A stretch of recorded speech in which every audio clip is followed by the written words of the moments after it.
여러분 안녕하세요. 신선생님입니다. 오늘은 어휘와 문법을 모두 정리해보는 시간을 가지려고 합니다. 모두 준비되셨나요? 자, 그럼 시작해볼까요? 먼저 어휘 부분을 정리해 보겠습니다. 책 288쪽을 보세요. 아래를 보시면 7개의 단어가 있는데요. 아래에 원 2개가 있고 긍정적인 단어와 부정적인 단어로 분류해 보는 문제네요. 그리고 이 단어들을 사용해서 문장을 만들어 보는 문제입니다. 그럼 먼저 아래의 7개의 단어들의 의미를 간단히 살펴보도록 하겠습니다. 먼저 위협하다는 어떤 사람이 다른 사람을 힘으로 협박하여 두려움이나 위험을 느끼게 하다라는 의미입니다. 다음은 도태되다입니다. 경쟁에서 뒤지거나 시대에 뒤떨어져 밀려나다라는 의미입니다. 다음은 대비하다입니다. 대비하다는 앞으로 일어날지도 모르는 어떠한 일에 대응하기 위하여 미리 준비하다라는 의미입니다. 다음은 안주하다입니다. 안주하다는 현재의 상태나 처지에 더 나아지려고 하지 않고 만족하며 살다의 의미입니다. 다음은 충실하다입니다. 사람이 충성스럽고 정직하며 성실하다라는 의미입니다. 다음은 억지로입니다. 이치나 조건에 맞지 않게 무리한 정도로 또는 강제로의 의미가 있습니다. 다음은 묵묵히입니다. 묵묵히는 말없이 조용하게 라는 의미입니다. 자, 그럼 이 단어들을 왼쪽에는 긍정적인 의미와 오른쪽에는 부정적인 의미로 나눠 보시겠습니다. 먼저 왼쪽 긍정적인 단어를 보시면 대비하다가 있네요. 대비하다는 어떠한 일에 대응하기 위해서 준비하는 것을 의미했죠. 어떠한 것을 미리 준비하는 것은 당연히 긍정적인 좋은 일입니다. 그리고 보기를 보시면 대비하다를 사용해서 만든 문장이 있네요. 만일의 사태에 대비하여 모든 시설을 다시 한번 점검해 주시기 바랍니다. 라고 했습니다. 여기에서 만일은 혹시 있을지도 모르는 뜻밖의 경우를 의미합니다. 또 점검하다는 낱낱이 검사하다라는 의미입니다. 그래서 혹시 있을지도 모르는 뜻밖의 상황을 대응하고 준비하기 위해 모든 시설을 다시 한번 낱낱이 검사해 달라는 의미입니다. 그럼 오른쪽에 부정적인 의미를 가진 어휘를 볼까요? 위협하다가 있습니다. 위협하다는 어떤 의미였죠? 네, 상대방을 협박하여 두려움이나 위험을 느끼게 하는 의미였죠. 상대방에게 공포감을 느끼게 하는 것은 당연히 부정적인 느낌을 주는 단어입니다. 그럼 나머지 단어들도 여러분이 긍정적인 의미와 부정적인 의미로 나누어 원 안에 채워 넣으시기 바랍니다.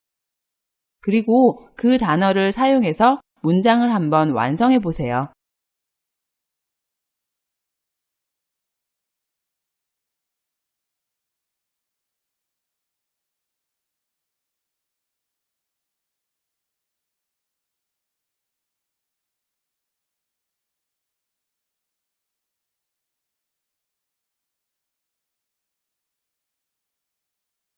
모두 채워 넣으셨나요? 그럼 선생님과 같이 한번 확인해 볼까요? 왼쪽의 긍정적인 단어에는 충실하다, 묵묵히를 써 넣으셨나요? 충실하다는 충성스럽고 정직하며 성실하다라는 긍정적인 의미의 형용사입니다. 또 묵묵히는 시끄럽지 않고 조용하게 라는 의미로 보통 불평이나 안 좋은 마음을 표현하지 않고 조용히 일할 때 묵묵히 일하다 라고 사용합니다. 그럼 이 단어들을 사용해서 어떻게 문장을 완성하셨나요? 같이 한번 살펴볼까요? 먼저 충실하다를 사용한 문장을 봅시다. 각자 자기가 맡은 일에 충실하다면 이 사회는 문제없이 잘 돌아갈 거예요. 모든 사람이 각자 자기가 맡은 일에 충실하다면 이 사회는 전혀 문제없이 잘 돌아갈 거라는 의미인데요. 여기에서 돌아가다는 일이나 형편이 어떤 상태로 진행되어 가다라는 의미입니다. 자, 그럼 다음은 묵묵히를 이용한 문장을 볼까요? 어려운 여건 속에서도 그 사람의 아내는 묵묵히 집안 살림을 해 나갔다. 여기에서 여건은 주어진 조건을 말합니다. 그 사람의 아내는 어려운 조건에서도 아무 불평 없이 조용히 집안 살림을 해 나갔다는 의미입니다. 자, 그럼 오른쪽에 있는 원 안에는 어떤 부정적인 단어들을 넣으셨나요? 도태되다, 안주하다, 억지로를 써 넣으셨죠? 도태되다는 경쟁에서 뒤처지거나 시대에 뒤떨어지는 것을 의미하기 때문에 부정적인 느낌이 있습니다.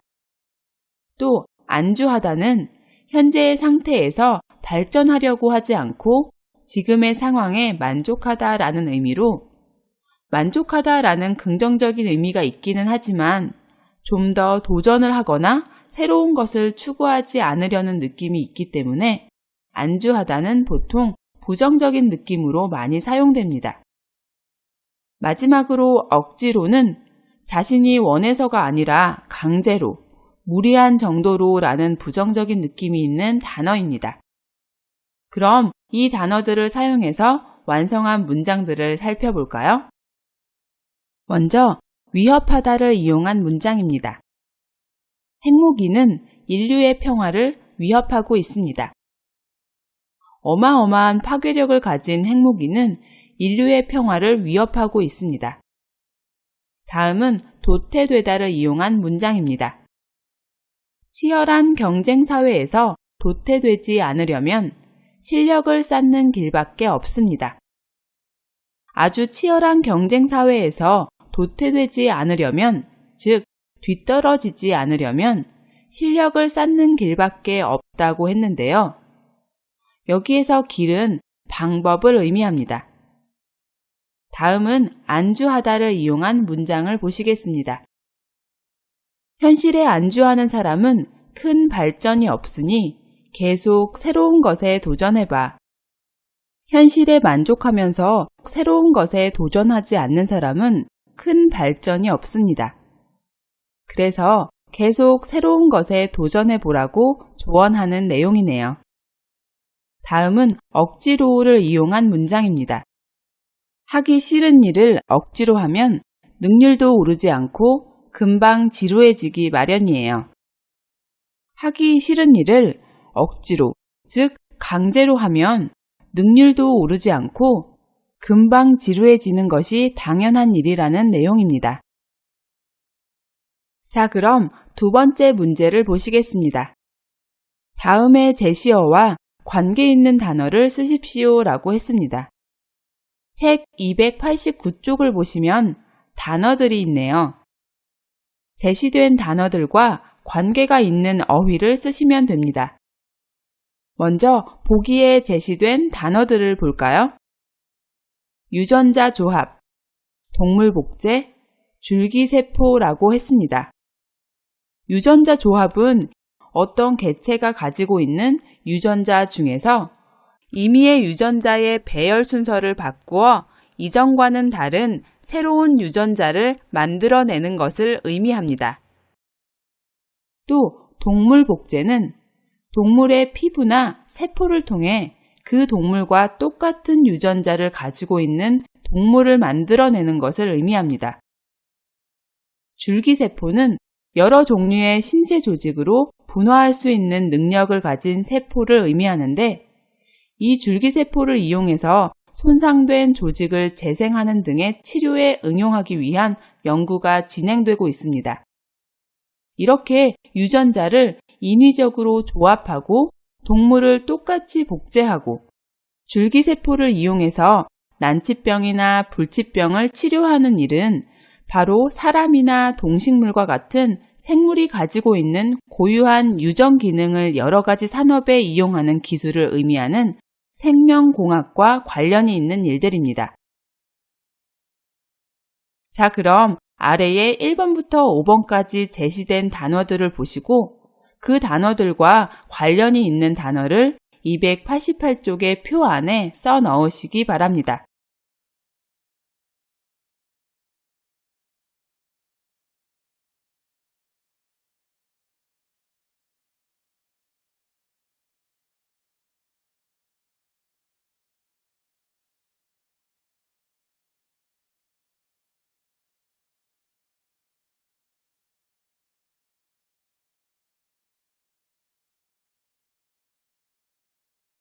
모두 다 써 넣으셨나요? 그럼 선생님과 같이 확인해 볼까요? 1번 온라인 학습, 동영상 강의, 사이버 대학이 있습니다. 온라인 학습은 지금 바로 여러분이 선생님과 공부하고 있는 거죠. 즉, 인터넷을 통해서 공부를 하는 것을 의미합니다. 또 동영상 강의는 동영상을 통해서 이루어진 수업을 말합니다. 사이버 대학은 교수 및 학습이 사이버 공간에서 수행되는 원격 대학을 말합니다. 이렇게 인터넷을 통해서 배우고 익히는 것을 뭐라고 할 수 있죠? 네, 바로 원격 학습이라고 했습니다.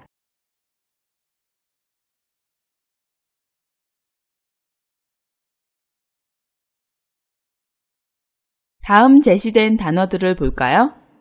2번 무선 조종, 리모컨, 무인 감시라고 했습니다. 무선 조종은 전선이 없이 전파를 통해서 멀리 떨어져 있는 기계를 움직이는 일을 말하는데 사람이 타지 않는 항공기나 선박, 기계, 차량을 조종할 수 있습니다. 리모컨은 멀리 떨어져 있는 기기나 기계류에 신호를 보내어 그것을 작동하게 하는 장치를 말합니다. 무인 감시는 범죄나 안전사고 예방을 위해서 경비 인원 없이 감시를 하는 시스템을 말합니다. 이렇게 사람이 직접 기기나 기계를 조종하지 않고 멀리서 조종하는 것을 원격 제어라고 했습니다. 자, 그럼 다음 제시된 단어들을 볼까요? 3번 인터넷 뱅킹, 온라인 쇼핑, 공인인증서라고 했습니다. 인터넷 뱅킹은 사람이 직접 은행에 가지 않고 인터넷을 통해 입출금 등 은행 관련 업무를 보는 것을 말합니다. 온라인 쇼핑은 인터넷에서 물건을 사는 것을 말합니다. 또 공인인증서는 전자상거래를 할 때 거래자의 신원 확인, 증명을 위해서 사용되는 일종의 전자서명으로 공인인증기관, 즉 은행이 발행한 인증서를 말합니다. 이렇게 인터넷 안에서 은행 업무를 보거나 쇼핑을 하고 전자상거래를 할 때 신분을 확인하는 공인인증서와 관련된 어휘는 바로 전자결제입니다. 자, 그럼 다음 제시된 단어들도 볼까요? 4번 센서, 비상벨, 스프링클러라고 했습니다. 센서는 소리, 빛, 온도, 압력 등에 민감하게 반응하는 기계 장치를 의미합니다. 그래서 현관문에 사람이 들어올 때나 나갈 때 센서가 감지하고 불이 자동으로 켜지는 것도 센서라고 할 수 있습니다. 또 비상벨은 화재나 도둑의 침입 등 비상사태를 자동으로 탐지하여 울리는 벨을 의미합니다. 다음 스프링클러는 밭이나 정원 같은 데에 세워 자동으로 작물이나 잔디에 물을 뿌려주는 장치입니다. 또 건물 내에 천장 같은 데에 설비하는 자동 소화 장치를 말하는데 실내 온도가 높아지거나 화재가 발생했을 때 화재 경보가 울리면서 자동으로 물이 뿜어 나오는 장치를 말합니다. 이렇게 센서나 비상벨, 스프링클러는 어떤 상황에 민감하게 자동으로 반응하는 자동 감지와 관련이 있는 단어들입니다. 마지막으로 제시된 단어들을 보겠습니다. 5번 원자력, 태양열, 바이오 연료라고 있습니다. 원자 핵의 붕괴나 핵 반응의 경우에 배출되는 에너지가 지속적으로 연쇄 반응을 일으켜 동력 자원으로 쓰일 때의 원자 핵 에너지를 말하는 원자력, 태양으로부터 지구에 이르는 열 에너지를 의미하는 태양열, 식물 유기물 및 동물 유기물 등 생물 유기체를 통해 얻을 수 있는 모든 에너지를 의미하는 바이오 연료는 모두 기존의 에너지를 대신할 새로운 에너지, 즉 대체 에너지들입니다. 여기까지 어휘들을 정리해 보았는데요. 자, 그럼 이제 문법을 정리해 볼까요? 모두 책 289쪽을 보세요. 아래에 문법 4개가 있습니다. 아래를 보시면 다음의 여러 주장에 대해서 보기와 같이 반대의 의견을 문법들을 사용해서 이야기해보는 연습 문제입니다. 이 문제는 정답이 없습니다. 여러분이 여러 주장에 대해서 알맞게 반대의 의견을 정리해 주시면 됩니다. 그럼 먼저 아래에 4개의 문법들을 간단하게 정리하고 시작해 보겠습니다. 먼저 기 나름이다는 어떻게 하느냐에 따라 일이나 행위의 결과가 달라짐을 의미하는 문법이었습니다. 다음은 는다손, 다손치더라도입니다. 문법 는다손, 다손치더라도는 선행문의 내용을 인정한다고 해도 그러한 것이 후행문에 아무런 영향을 미치지 않음을 나타내는 표현으로 다고 하더라도와 같은 의미로 사용되었죠. 뜻을 분명하게 하고 강조하기 위해서 앞에 아무리와 함께 쓰는 경우가 많았습니다. 다음은 는 한이 있더라도입니다. 는 한이 있더라도는 뒤의 행위를 위하여 앞에 오는 상황이 희생하거나 무릅써야 할 극단적인 상황임을 나타냅니다. 극단적인 상황을 전제하여 말하는 사람의 강한 의지를 나타낼 때 사용하는 표현입니다. 마지막으로 는 고사하고는 선행문의 내용은 말할 것도 없을 만큼 불가능하거나 어려우며 그것보다 정도가 약한 후행절의 경우라도 쉽지 않다는 의미를 나타냅니다. 자, 이제 그럼 아래의 보기를 볼까요? 주제는 시한부 선고라고 되어 있네요. 여기에서 시한부는 어떤 일에 대해 일정한 시간에 한계를 두는 것으로 보통 치료가 불가능할 경우 정해진 기간만큼 살 수 있다라는 의미로 많이 사용합니다. 선고는 중대한 사실을 밝혀서 알리는 것을 의미합니다. 그래서 시한부 선고라고 한다면 중병에 걸린 환자에게 살 수 있는 남은 기간을 알려주는 것을 의미하죠. 그럼 아래의 주장하기의 내용을 한번 볼까요? 이미 중병으로 인해 심약해진 환자에게 시한부 선고를 한다면 환자의 상태는 더욱더 나빠질 것입니다. 자신의 인생이 얼마 남지 않았다는 절망보다 환자가 나을 수 있다는 희망을 가질 수 있도록 배려하는 것이 좋다고 생각합니다. 이 사람은 중병으로 고통스러워하는 환자에게 자신이 살 수 있는 남은 날짜를 알려준다는 것은 그 환자의 상태를 더욱 안 좋게 만들 수 있다고 생각하네요. 그렇기 때문에 얼마 남지 않았다는 절망보다는 병을 치료해서 나을 수 있다는 희망을 가질 수 있도록 시한부 선고를 하지 않는 것이 좋다고 주장하고 있습니다. 자, 그럼 이 주장과는 반대되는 반론하기의 내용을 볼까요?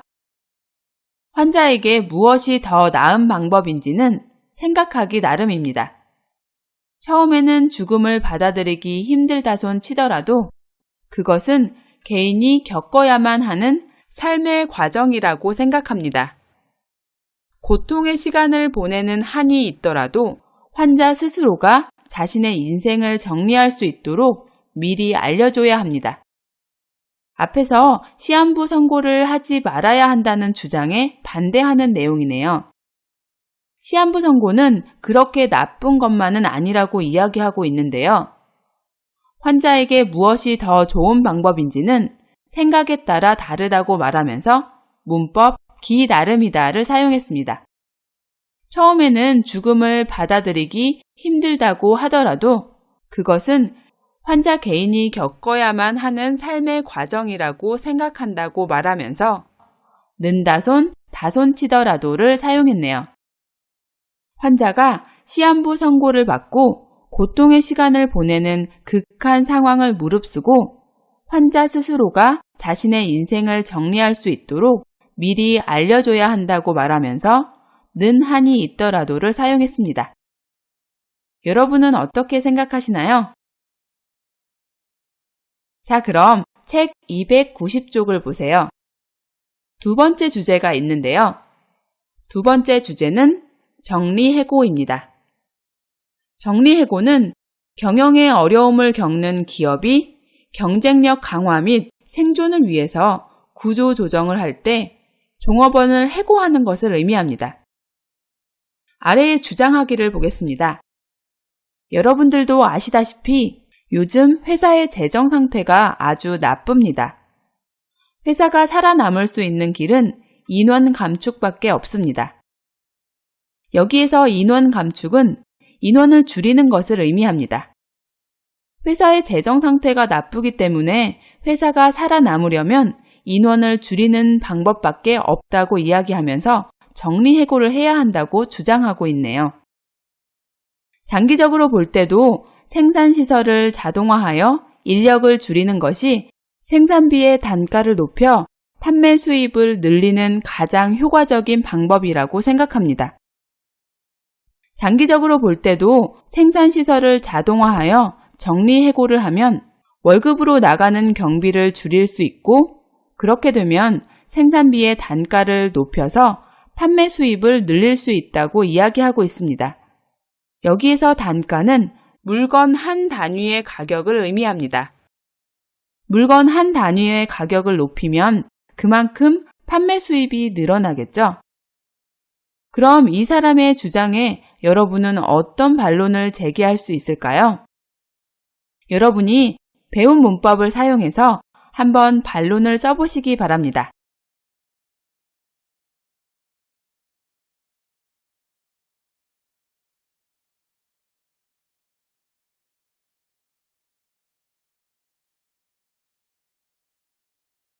모두 쓰셨나요? 그럼 선생님이 쓴 것을 같이 한번 볼까요? 회사의 재정 상태가 좋지 않다는 이유로 인원을 감축하는 것은 안 된다고 생각합니다. 회사가 잠시 어렵다고 해서 함께 고생하면서 일하는 직원들을 해고한다면 아무도 회사를 위해 진심으로 일하거나 희생하지 않을 것입니다. 이렇게 직원의 입장이 아니라 회사의 입장에서만 회사를 경영한다면 남아있는 직원들의 신뢰를 얻을 수 없을 것이며 인원 감축을 한다손 치더라도 장기적으로 볼 때 결코 성공할 수 없을 것입니다. 재정적으로 어려움을 겪고 있어서 잠시 회사가 손해를 보는 한이 있더라도 직원을 상대로 한 정리해고는 해서는 안 된다고 생각합니다. 여러분도 반론을 쓰셨죠? 선생님의 의견과 비교하면서 여러분의 생각을 잘 정리해 보시기 바랍니다. 그럼 다음 주제를 볼까요? 다음 주제는 지하철 무료 승차권 지급입니다. 한국은 만 65세 이상의 노인들에게 지하철 무료 승차권을 지급해서 지하철을 무료로 승차할 수 있게 하고 있습니다. 자, 그럼 지하철 무료 승차권 지급에 대한 주장을 살펴볼까요? 현재 65세 이상의 노인들에게 지급되는 지하철 무료 승차권이 지하철 적자 운영의 가장 큰 원인입니다. 현재 65세 이상의 노인들에게 지급되는 지하철 무료 승차권 때문에 지하철을 운영하는 기업들은 큰 손해를 보고 있다는 것입니다. 여기에서 적자 운영은 수지 결산이 맞지 않아 미친 운영을 말합니다. 즉, 수지 결산에서 수입보다 지출이 많은 운영을 말합니다. 아무래도 지하철을 무료로 이용하는 사람이 많게 되면 지하철을 운영하는 회사 입장에서는 수입보다는 지출이 많아지게 되고 그로 인한 손해를 입게 되는 것이죠. 나이가 많다는 이유 하나만으로 모든 노인들에게 무료 승차권을 지급해야 한다는 것은 이해가 되지 않습니다.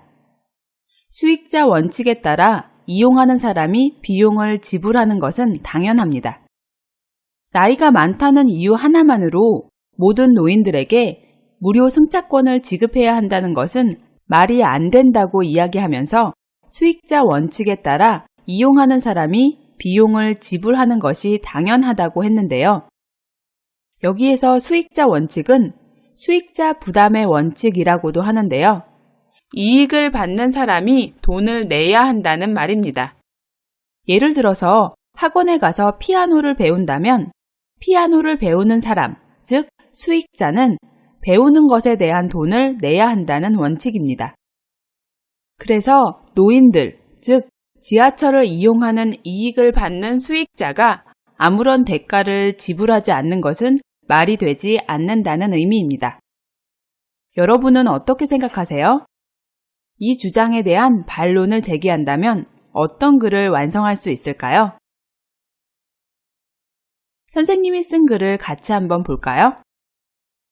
65세 이상의 노인들에게 무료 승차권을 지급하는 것이 지하철 적자 운영의 큰 원인이라고 생각할 수도 있겠지만 그것은 생각하기 나름입니다.